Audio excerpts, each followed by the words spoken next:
You went into that room at the mortuary, I presume, to identify your brother. I mean, a harrowing experience, I can imagine. But you went in there, just to be clear, with the view that you thought it was perfectly conceivable that your brother had committed suicide. That was your premise when you went in there. But it was when you went there, you saw the evidence and you spoke to the experts, that's when you started to say, hang on, this doesn't sound like it adds up. Is that correct?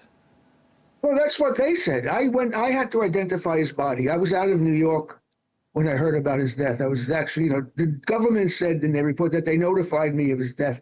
They did not. I heard about it while I was having breakfast. I heard it on CNN. The television was on. I was at a hotel. And I see my brother's picture on the screen, and it says he was found dead from an apparent suicide. So I accepted that, like I said, and assumed that that was the case. I had no reason to doubt it. So then I had to go back to New York the very next morning, and yes, I identified his body.